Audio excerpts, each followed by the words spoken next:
is relatively high because when you're going up against a Cassidy, you naturally do bully him off of that lane at the first few levels. Sure, it may not turn out with those big items yet, but it just keep brick-walling him. He won't be able to go for split pushes. It's just, I gotta track him across the map.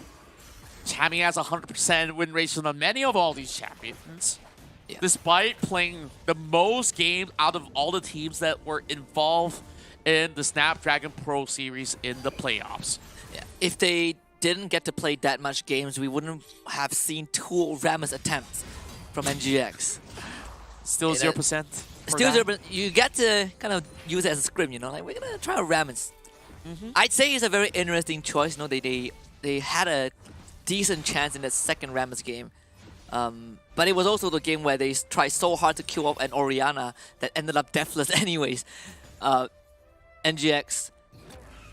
I do have some certain concerns, like how are they gonna secure objectives? There's so much pokes from Cerberus. They can keep them at bay. And also the late game. This big threat of BMM is going to be kind of an issue that NGX would not have a definitive solution to. Yeah, that's a game plan after all, where so long as you got the Wither onto the right unit of play, we just need Melee to hop right in, and one's just going to be able to just come in with some huge shock blasts. If Genza gets that light binding, even worse, that guy's just not going to be able to make the cut. And if all else will, you expect them to be able to show up. Well, they're already having a lot of effort being shown from CSI to secure the skull. There's still one more available, but we already see Y1 attending to it. Double scuttle, giving a really good sign of life to CES. Yeah. Like the move from Cerberus so far, trying to get priority for BMM.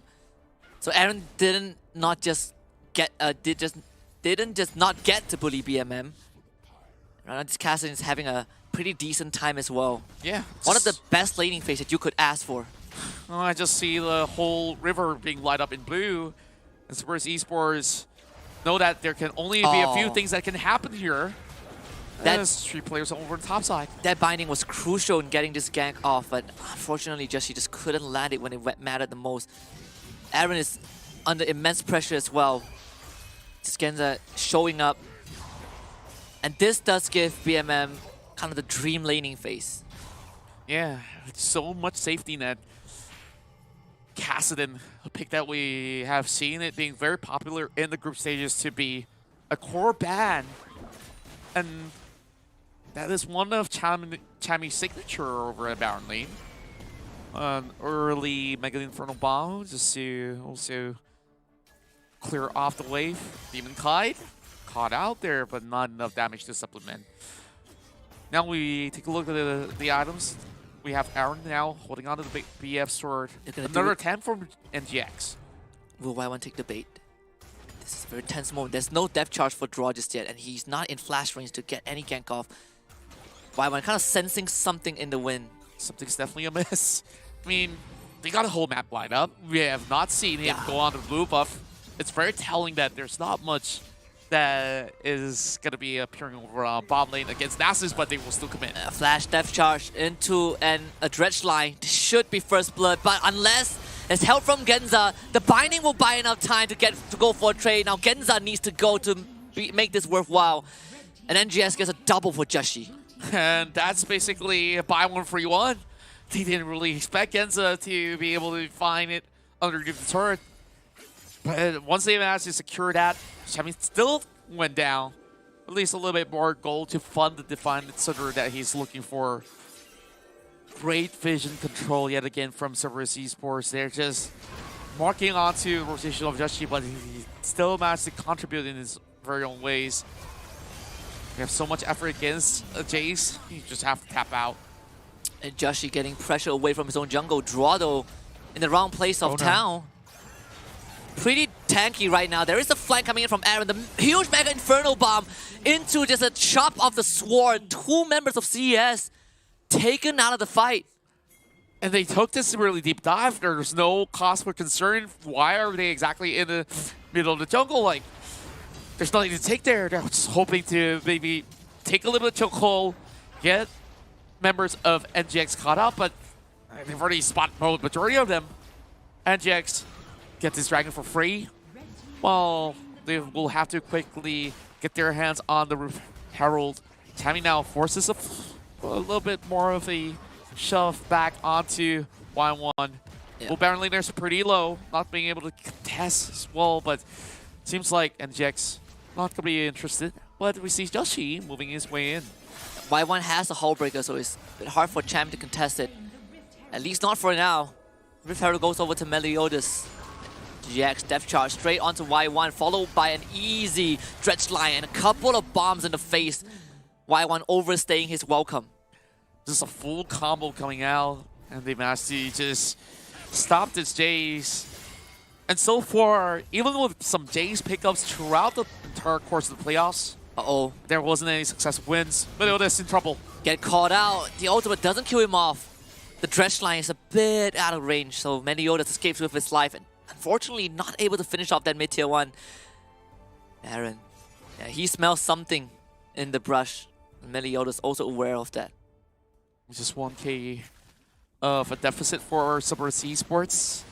Even with that form of control, they're still trying to seek avenues to play.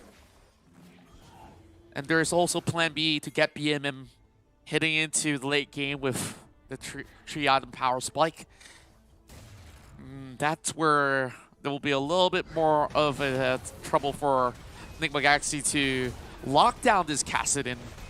While they're at it, they manage to clinch themselves a turret for NGX. CS should be able to get the mid-tier 1 as one of the core things that NGX is bringing into this game is how they need multiple members to stick together, especially with this Ziggs. You need the statue to break this turret, to break those structures, and that gives a lot of room for CS to maneuver around the map. Meliodas has got the Solari Charge Blade. Still aiming to quickly get more damage output once he does have the Blade of the Roaring King. Joshi working on the Realized Crystal Scepter, where we haven't seen much upgrades of the boots coming out of NIGMA Galaxy members. Typically say Duckby does have the stone plating up of enchantment. See, NGX just cool, calm, and collected. Aaron also has his own hull breaker to kind of match that side lane, so primarily to keep BMM away from his towers. NGX, they need this mid-tier 1. It is very crucial for them to get their hands onto it, but CS posturing for a fight, and a good binding set up by Genza enables CS to start it, but they couldn't get any kills. All of them flash away. While there is that siege coming from Tammy. Nobody's going to be able to attend to it. That's the Jack special. You leave him alone for a bit and just watch the structures crumble. Y1 instantly beelines towards that Baron lane, but that mid lane also in danger. The Dredge line used by Draw just to attract some attention. The Hull Breaker doesn't really empower any siege minions, unfortunately, so NGX doesn't get any structures. And honestly, I don't think that Cerberus Esports can always have BMM going on the split pushes so early into the matchup. He would contribute more in those team fights as compared to the wave shells. As you can see, the speed isn't going to be enough where BMM could just, I mean, auto attacks don't really hurt those minions all too much, and he has to use the Rift Walk to be able to clear it fast enough. And I'm not really certain if it were to be met up with either Chami or even Aaron, he will be able to actually hold on for long. There goes another Herald coming up real soon though, and the longer it goes, NIGMA Galaxy is just going to get a lot tankier. So it's all about sustain for NGX before they get themselves into some of all these battles. They're definitely hoping that she does get the Dark Binding. And if it's Meliodas that they have managed to bind, now I don't think that CS actually has much to offer. They'll be caught by the binding. Aaron instantly goes into check. They have the Death Charge as well. Genza will respond in kind, locking Demon Kite in place, but NGX have got the control of the Herald Pit. That's all that they needed. Yep. Fury of the Sands used by Duckby. CS, they want to contest it. They're looking for a fight. They're itching for something. Binding and Final Spark thrown out by Genza, and that would buy some space for them, but Duckby is not in the best possible spot. Joshi is also fishing for something, and Chami is threatening to push that, to shove that wave in. CS can spread apart. Aaron gone on by Y1. It's a very split fight. Keep your eyes on BMM though. How would he rejoin this fight? They're just dancing all around Meliodas. Jumped on and forced backwards. Draw, again, putting his bodies forward now. Buys a bit of time with that stasis. Joshi secures the Rift Arrow, and now NGX bring this assault. Soul Shackles locking Genza in place. He has no mana to work with. Even the Final Spark doesn't get to be channeled fully. Genza goes down. Draw is the only sacrifice, and NGX finds an opening. There's just no way that they will be able to contest for the drink as well. NIGMA Galaxy could also brute force their way over the mid lane. Now spawning this one up. Mega Inferno Bomb forcing Duckby to flash away, surrendering this mid turret.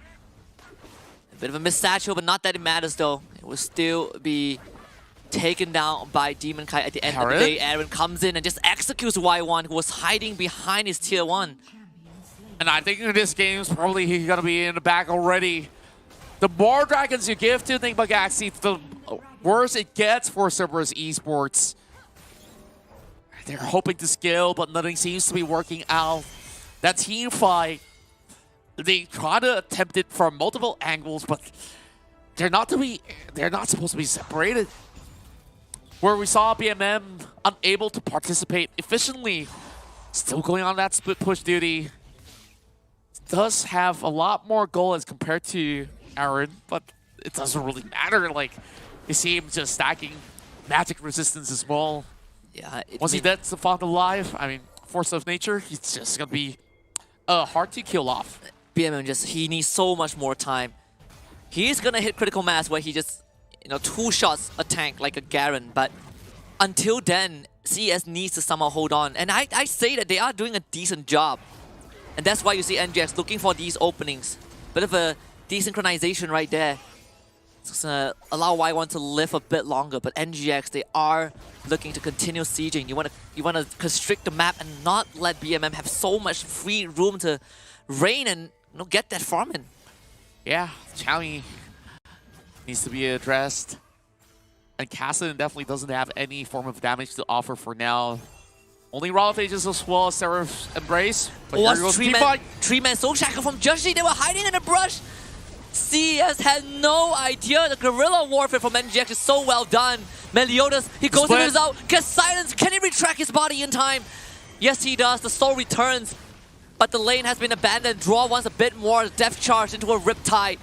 And they spin Genza into Oblivion. And look at Chami. He's in the base. He's on top of BMM, I believe. He's getting solo kill, and BMM couldn't withstand Chami's God Staff Jax. NGX withering down CES.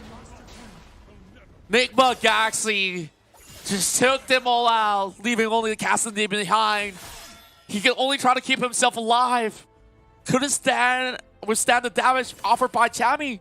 And he just gets those free turrets. Cerberus Esports couldn't really hold on to those team fights. They were forced to defend. Now the only way out is to try to steal this Baron, stall some time. And Y1, he has no impact in this match. He can't even use the Hullbreaker. He is not able to sidelane at all. Can't deal with the Garen, can't deal with the Jax. It seems like they found another victim, and this is a big one. It's BMM. He's silenced. Executed on spot. 40 seconds without the Kassadin. And with Baron online, NGX are itching for something. Managed to pick up the Brabladon, Death Cap. Finally some damage to offer here from the Kassadin, but he's not going to be in these fights. The Black Shield is preventing any sort of engagement, and Meliodas himself is also not able to get in. And look at this 1-3-1 split. Just like you pointed out, NGX setting things into motion. And there's also Aaron on the opposite end. Y1, wherever he tries to attend to, he couldn't stop the bleeding. Perhaps Meliodas will need to step right in to supplement what they've got here. There's 2 members of CES just to stop one Garen. NGS getting so much room. Go back for the reset, get the items. Joshi, Liandry's Torment online. And Chammy has the twist, and BMM will not be able to fight him. Indeed. Landry swarming here would easily just melt them out there. And this form of split that we've always seen coming from NIGMA Galaxy finally pulls through after many spans of the round where Cerberus Esports could easily take on many of all these forced attempts of team fights. Now, Cerberus Esports could not plan to the sideways, couldn't even team fight at all. There's not much that they could possibly hope for except for maybe small little pickoffs. It will arrive and it walks his way through draw. They saw BMM. The Ripfrog is going to come back up. They just need to get a size onto him. Draw will follow up with his own flash. BMM sent on the run. Meliodas show up, but Aaron is in the wings. Gets the size now. TP is channel. Big bomb. That one lands on the Genza. He needs to get away, but no.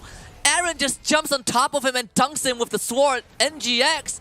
Another pickoff to open up the map for them, and Baron is in sight. 5,000 goal lead, and they will extend it if they do get their hands on this Baron power play. You can't check this, Duckby. Not like this. Absolutely tragedy. And you go on to draw, he's gonna lock you down. It's the staggering blow. Death Charge back up. Y1 on the run, but Aaron, he's just gonna Beyblade you to death. CS falling apart, and NGX finds 2 more picks. They just have to give way.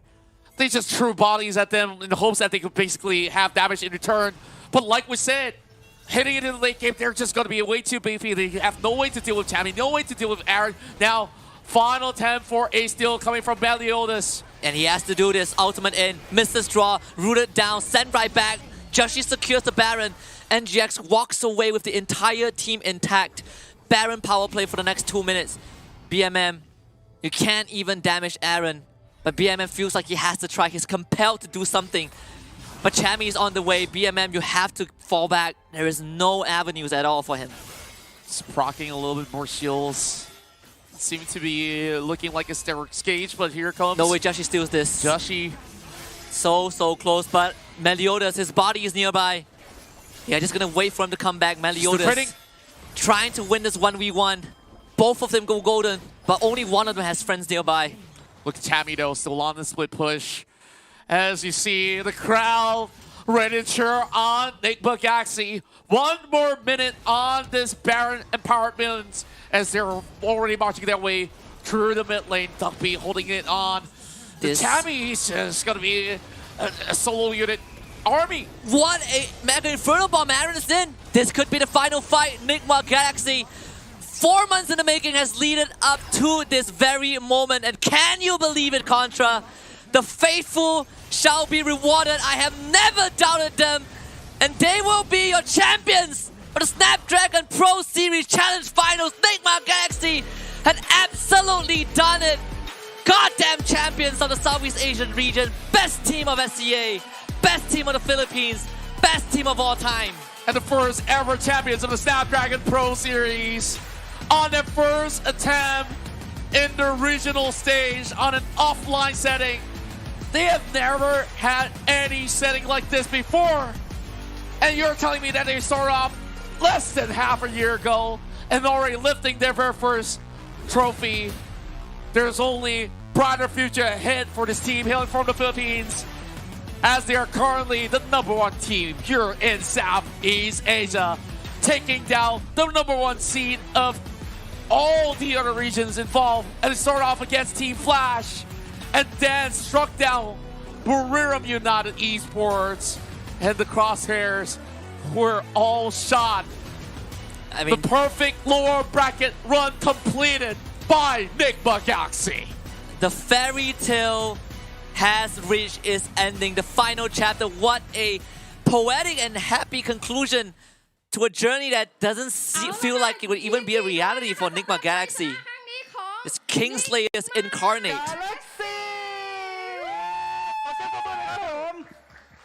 Big congratulations for NIGMA Galaxy! Yay! โอเคเชิญเลยค่ะ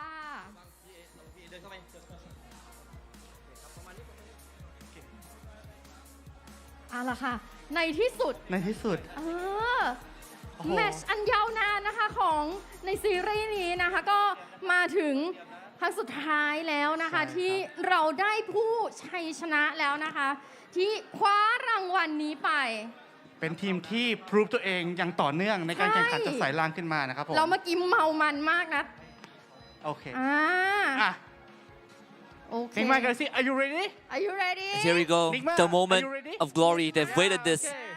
Remember this date, October 16th, 2022. NIGMA Galaxy, the best Wild Rift team in the entirety of Southeast Asia.